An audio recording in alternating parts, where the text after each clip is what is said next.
अस्सलाम वालेकुम वरहमतुल्लाहि वबरकातुहू। दोस्तों यानी सन अब्बासी किताब आहे कोट लखपत जो कैदी जेल डायरी लेखक रसूल बख्श पली जो किस्त 32 31/8/1982 ईस्वी।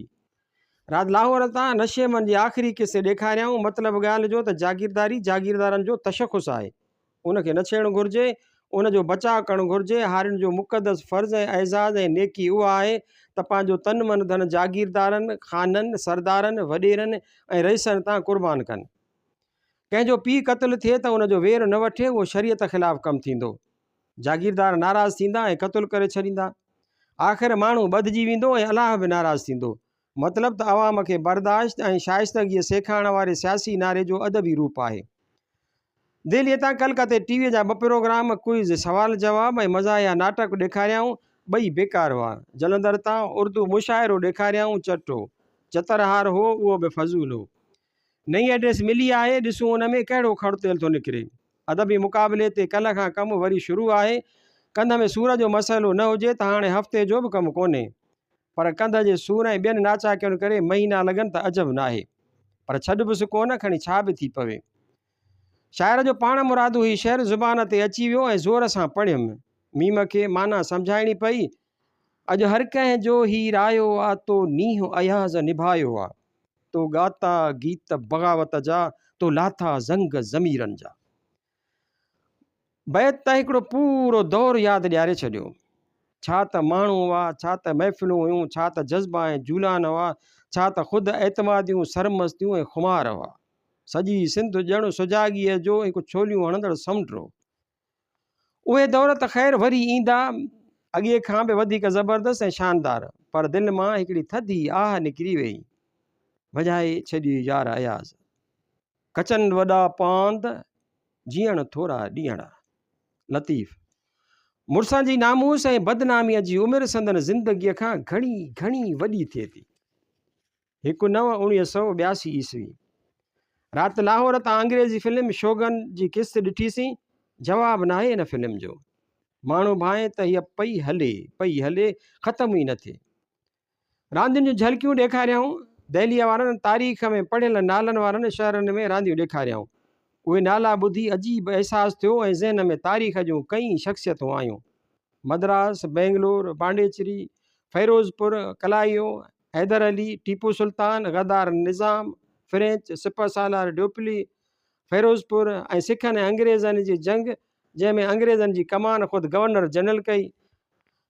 मद्रास तां टीवीअ जो राग प्रोग्राम आरोही ॾिठोसीं। फिल्मी मौसीकार शैलेंदर हो, अलका हुई ऐं हिकिड़ी मरहटण ॻाइणी हुई। तान तान ऐं पलटे पलटे ते मीम सुभान अल्लाह जा नारा पिया हयां। मूं चयसि, हे अज़रूए शरीयत केॾांहुं वेंदियूं, बेश्त में या दोज़ख में? चयाईं, सिक्योरिटी वार्ड डिस्ट्रिक्ट जेल कोट लखपत में। प्रोग्राम खां पोइ चयईं त हिंदुस्तान में त इलाही लताऊं पियूं आहिनि। ॻाल्हि बि एतिरी हुई। हल्का ऐं मराठण, लता बि मराठण आहे, तंग तोरे छॾिया। अक्सर गीत ऐं ग़ज़ल हुआ।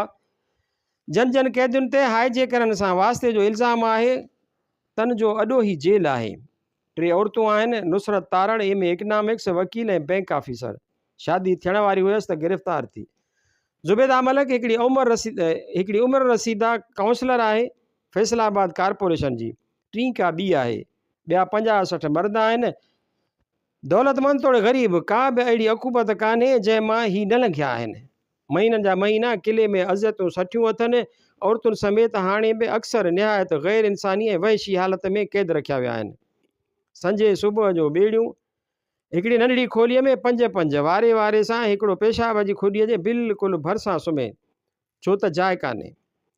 खोली सॼो ॾींहुं बंदि, सवाइ कलाक अध जे। काकूस बि पंहिंजो पाण खणी ॿाहिरि उछलायो, पर मंझान घणनि उन ग़ैर इंसानी सलूक जो निहायत बहादुरीअ सां मुक़ाबिलो कयो आहे। ख़ुदि दौलतमंद घरनि जे बिन बेगुनाहनि माण्हुनि बि वॾे हौसले सां हालतुनि खे मुंहुं ॾिनो आहे। अॼुकल्ह महीने खां जेल वारनि सां संदन चक्री चालू आहे। हर क़िस्म जूं सज़ाऊं ऐं तकलीफ़ूं मिलियूं अथनि, पर हू अॾोल बीठा आहिनि। हालांकि मंझंदि तमामु वॾी घणाई आम क़िस्म जे पुरअमन माण्हुनि जी आहे, पर सच चयो अथनि त इंसानु कप खां कौरो ऐं लोह खां ॾाढो आहे। राति ख़बर पई त उन्हनि मां जिन खे B क्लास हो, तन जो B क्लास टोड़े खेनि गंदियुनि कोठड़ियुनि में रिढनि वांगुरु बंदि कयो वियो आहे। मुलाज़िम भॼंदा आया उहा ख़बर खणी सनसरी फैलाइण ऐं हमदर्दियूं करणु। मूं चयो हाकिम टोला पंहिंजा बचत में रखियल उहे रज़ालत जा हथियार बि इस्तेमालु पिया करे छॾीनि त पोइ वटनि माण्हुनि खे ड्रेजारे दहशत ज़दा करे ग़ुलाम रखण लाइ बाक़ी कहिड़ो हथियार वञी बचंदो। माण्हू चवंदा त बसि आख़िरी तराड़ इहा हुई, माशा अल्लाह लॻी त सुठी, हाणे असांजो वारो आहे, होशियारु थिजो। शाइर उन्हनि ई मंज़िलुनि लाइ चयो आहे जे हाँ नहारी कोहियारल ही ॾींहं बि घारे वेंदासीं। अयाज़ ॾिठमि त मीम जे चहिरे तां ग़म जा पाछा झका थी विया। उन मसइले ते तफ़सीली कचहरी कईसूं। 2/9/1982 ईस्वी राति दिल्लीअ तां मद्रास टीवीअ जो रिकॉर्ड कयल प्रोग्राम एलेप्सी जी नेहरू ट्रॉफी ॿेड़ियुनि जी रेस प्रोग्राम ॾिठोसीं। ॿेड़ियुनि जी रेस पूर्णमासीअ चोॾींहं ते फसल लहण जी ख़ुशीअ में थींदी आहे। एलेप्सी खे ओभर जो वीनस सॾिबो आहे। संदसि घटियुनि में बि वीनस वांगुरु ॿेड़ियूं हलंदियूं आहिनि। केरला ढंढुनि नारेल जे वणनि मंदरनि ऐं ॿेड़ियुनि जो मुल्क आहे। चोॾींहं जे चंड जे रोशनीअ में नारेल जे वणनि जा झुगटा ऐं शफ़ाफ़ ढंढुनि जे पाणीअ जा पाछा ॼणो कंहिं ॿिए दुनिया जे मुल्क वांगुरु हसीन थिए लॻा। हिकिड़ो मंदरु नांगनि जो मंदरु हो। हिंदुस्तान वेचारे जी उन्हनि नांगनि बलाउनि जी पूॼा मां जिंद अलाही कॾहिं छुटंदी। असीं बि क़बरूं पूॼे पूॼे कॾहिं वांदा थींदासीं। क़बरूं बि हिकु क़िस्म जूं हुजनि, पथर जूं, हिकु हद पियल क़बरूं, हद चम जूं, चुरंदड़ फिरंदड़ क़बरूं, ज़हनी ऐं रूहानी क़बरूं, जज़्बाती ऐं जिनसी क़बरूं, फ़िक्री ऐं नज़रियाती क़बरूं। ॿेड़ियूं तमामु सन्हड़ियूं ऐं डिघियूं, फरलांग डिघियूं। ॿेड़ियुनि में 200 वंज हणण वारा। रेस बि रेस हुई। ॿेड़ियूं न पे आयूं ॼणो रेल गाॾियूं पई अचनि। चांड्रो की राति चांदीअ वांगुरु चमकंदड़ पाणी, तेज़ रफ़्तार ॿेड़ियूं ताल ते हुकिरिया। पस मंज़र में हिकिड़ो निहायत वणंदड़ दरियाई गीत, तेज़ीअ सां पोइ ते हटंदड़ नारेल जा वण, हिकिड़ो अजीब प्यारो मंज़र हो। ॾुखनि सुखनि खां पोइ अहिड़ियूं विंदरूं हुजनि त ज़िंदगीअ जा भार हल्का थियो पवनि। जॾहिं बि हिन मुल्क में सची पची अवामी हुकूमत क़ाइमु थींदी तॾहिं उन जी पहिरें फ़र्ज़ में हिकु फ़र्ज़ु इहो हूंदो त अवाम खे मुनज़म करे शानदार अवामी इनक़लाबी मेला ऐं चटाभेटियूं क़ाइमु करे अवाम में गॾप ज़िंदगी ऐं कामयाबीअ जे अहसास खे क़ाइमु ऐं मज़बूत करे। राति हिकु तमामु सुठो प्रोग्राम दिल्लीअ तां इंसान जी ओसर बाबति ॾिठोसीं। उहो प्रोग्राम जर्मनी, फ्रांस, रूस ऐं ॿियनि यूरोपी मुल्कनि जे साइंसी इदारनि गॾिजी ठाहियो आहे। किश्तवार ॾेखारियो वेंदो। राति पहिरीं किस्त हुई।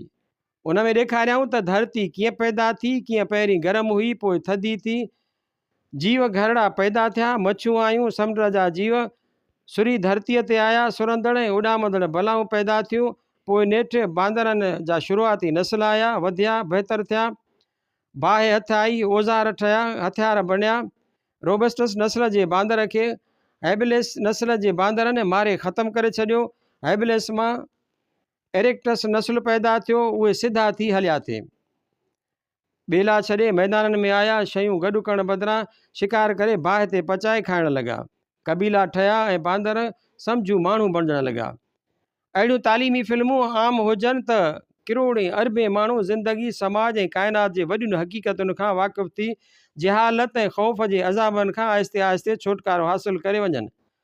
ऐं हीअ जो सदियुनि खां हिकिड़नि जाहिल ऐं दहशत ज़दा नस्लनि पुठियां ॿियनि जाहिल ऐं दहशत ज़दा नस्लनि पैदा थियण जो अणखुट सिलसिलो हलंदो अचे, सो आहिस्ते आहिस्ते ख़तमु थी वञे ऐं अणॼाणाईअ, जहालत, ज़हनी ऐं रूहानी दहशतगर्दी, डिक्टेटरशिप ऐं अज़ाब जो राज दुनिया जे इंसाननि तां ख़तमु थी वञे।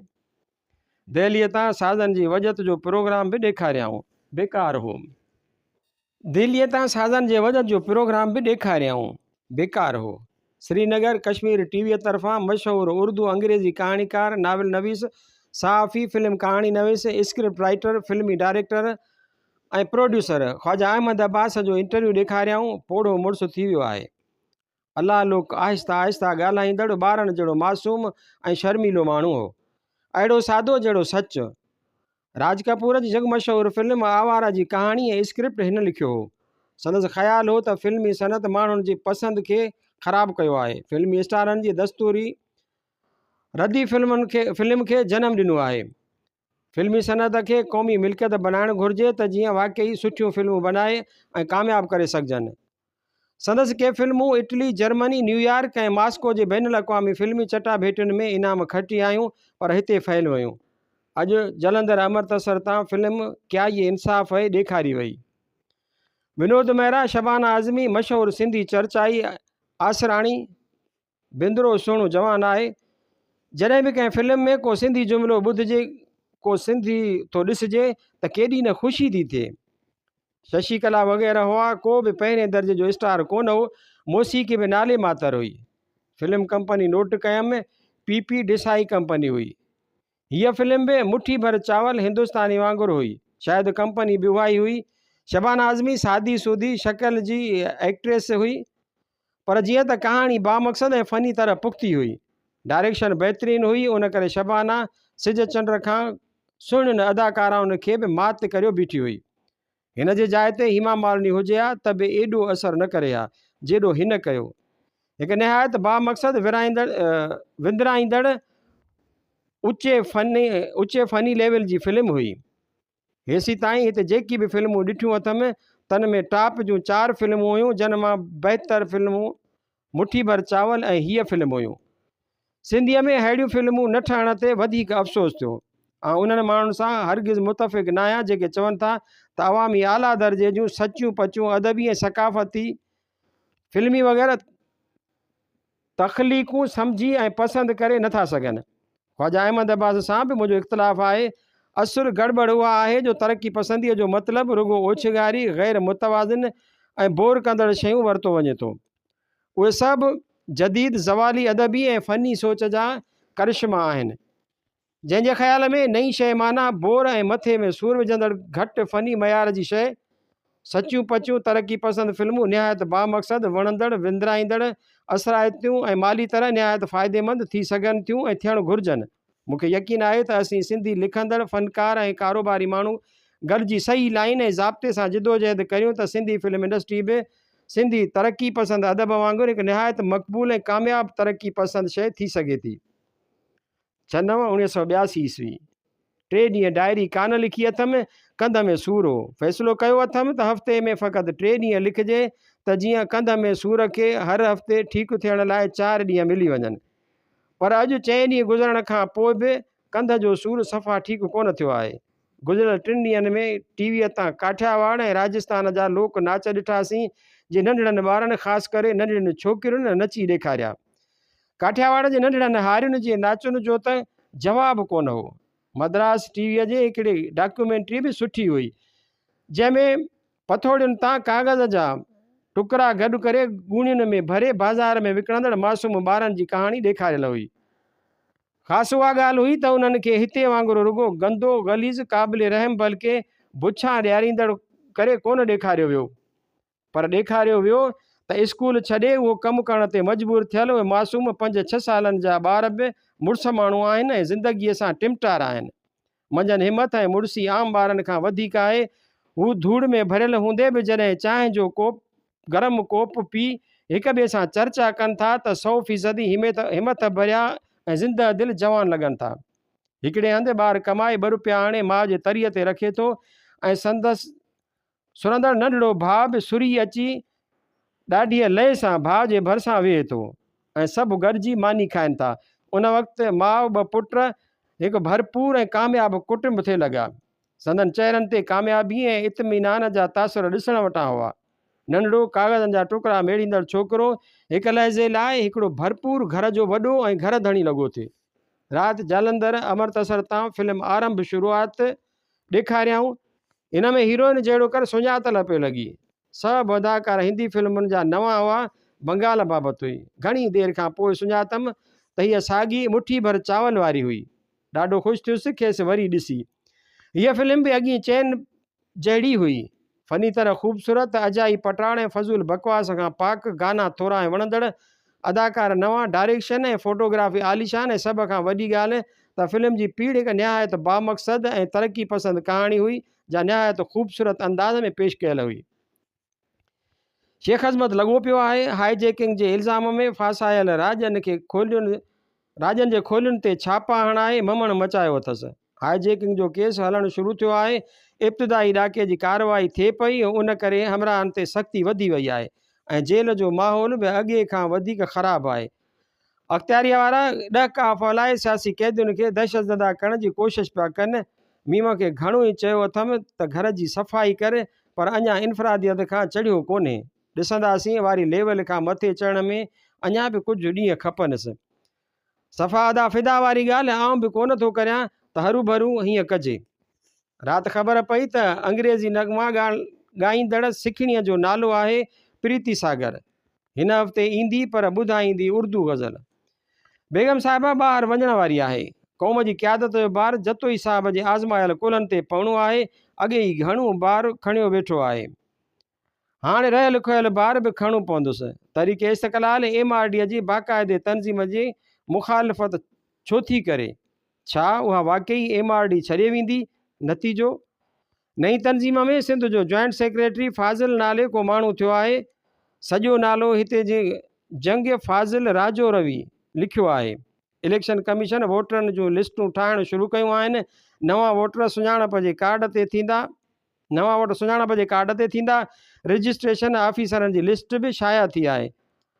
वाकई ईंदड़ साल शुरूआत में इलेक्शन कराइण जो प्रोग्राम आहे छा?